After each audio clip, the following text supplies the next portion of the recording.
यहाँ के प्रेसिडेंट साहब को और जनरल सेक्रेटरी यूएस को कि जी मैं आ रहा हूँ, तो आप मैंने कोई 10-15 दिन पहले आने से कि आप अपनी जो एग्जेक्टिव है उसकी मीटिंग बुला लीजिएगा। Then I have to move के मैं ताकि उनसे मैं यहाँ पहुँचा हूँ, मुख्तलिफ ग्रुप्स आए, यहाँ पे बहुत सारे लोग होंगे, they can contradict me if this is not. All were there very courteous, सारे आए। Shafqat Tanveer in fact was the most helpful उस लिहाज से, नो डाउट ना। मैंने कहा कि भाई मीटिंग क्या जी, मीटिंग नहीं हो सकती कि प्रेसिडेंट साहब डॉक्टर हसन साहब थे कि डॉक्टर साहब ने अपने घर रख दिया, तो वहाँ पे हमने तो नहीं जाना वहाँ पे। और एजाज फ़र्क senior vice president, incidentally there are 5 senior vice presidents and now उन्होंने ऐड करके कोई कितने हैं जी, 11 वाइस प्रेसिडेंट हैं, 5 सीनियर वाइस प्रेसिडेंट। अच्छा, I come to the constitution letter. अच्छा, वो जनाब वो कह रहे हैं कि जी वो वहाँ नहीं, उधर होनी चाहिए थी, उधर होनी चाहिए थी।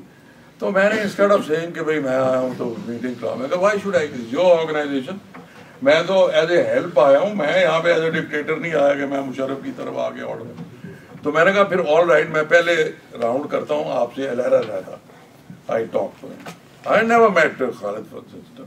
ये इनसे भी जाके मिला, किसी ने कहा कि जी इनसे भी मिले, पहली बार मैं इनको मिला। इस तरह और ग्रुप से भी, और इनसे भी जाके द प्रेसिडेंट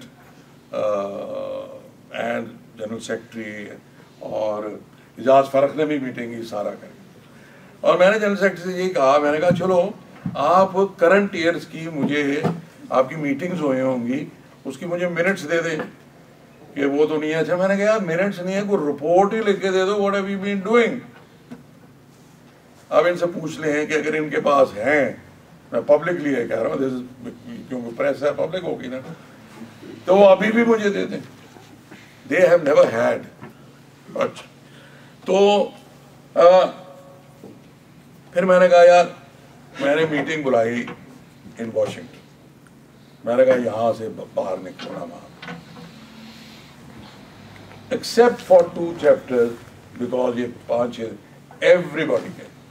सो वहाँ पे मैंने कन्वेंशन बुलाई, सारे आए, और वहाँ पे मैंने कहा जी we are not going to discuss posts.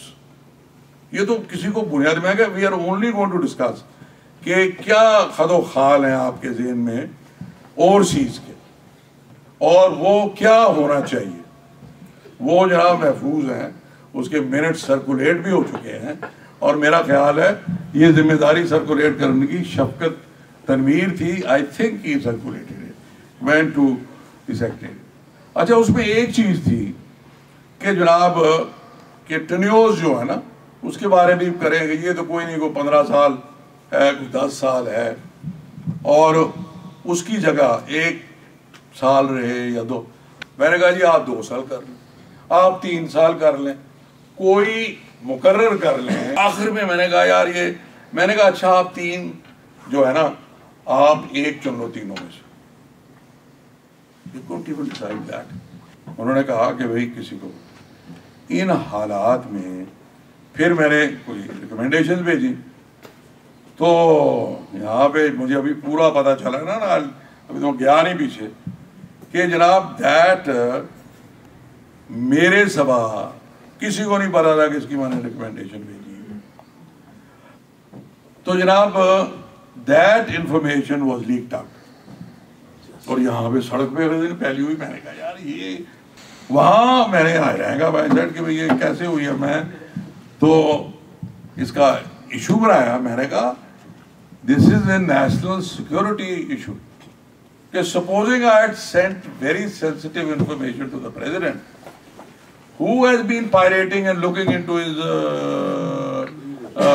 डाक।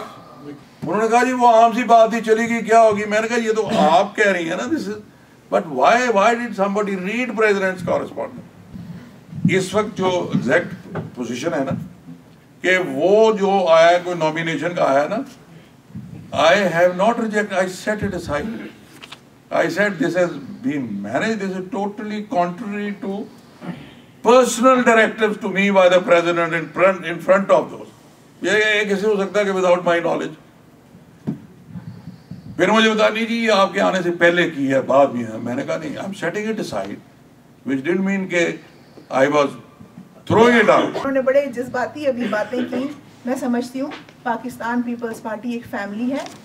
तमाम मेंबरान वो अवान साहब हों, सरवर साहब हों, शफकत तनवीर साहब हों, हम सब एक फैमिली के मेंबर हैं. और फैमिली के मेंबर्स जो हैं आपस में इख्तलाफ तो रख सकते हैं, मगर मैं समझती हूँ कि ये चपकलिश नहीं होनी चाहिए. प्रोफेसर साहब पे जनाब आसिफ अली जरदारी साहब को बहुत भरोसा है. मेरी मीटिंग्स होती रही हैं और मैं उन मीटिंग में बैठी रही हूँ कि जिनमें जनाब प्रेसिडेंट साहब ने इनके ऊपर पूरा भरपूर एतमाद जाहिर किया है. He is the most powerful overseas president ever made. और मैं आपको यकीन से ये बात कह सकती हूँ कि जो इनके फैसले होंगे इंशाल्लाह उन्हीं पे अमल दरामद होगा. थैंक यू, बहुत धन्यवाद. और ये मेरी ख्वाहिश होगी और कोशिश होगी कि पाकिस्तान पीपल पार्टी को एक मिसाली, Pakistan people party USA organisation को एक मिसाली ऑर्गेनाइजेशन बनाया जाए. मैं कोशिश करूंगा कि ये ऑर्गेनाइजेशन पाकिस्तान पीपल पार्टी और उसकी लीडरशिप की इज्जत में इजाफा करे. मैं प्रोफेसर साहब की विजन और सोच को, उनकी डायरेक्शन को सामने रखते हुए कोशिश करूंगा कि हम USA के ऑफिशियल्स, पॉलिटिशियंस और डिग्नेटरीज से बेहतरीन इंटरेक्शन पैदा करें और यहाँ जो लोकल हमारी कम्युनिटीज़ के प्रॉब्लम हैं, जो मसाइल हैं, और बैक होम पाकिस्तान में जो हमारे मसाइल हैं, उन्हें हल करने में बेहतरीन मावन साबित हों. और आपसे भी ये गुजारिश करूँगा कि ये सब कुछ अकेले नहीं होगा. जैसे कि संधू साहब ने इंग्लिश में कुछ कह दिया कि आप सबसे ये मेरी इल्तमास है, गुजारिश है कि आप पढ़े लिखे लोग आगे बढ़ें और कंट्रीब्यूट करें, वॉलंटियर करें टाइम, और आपकी मदद से ये ऑर्गेनाइजेशन बहुत कुछ कर सकती है.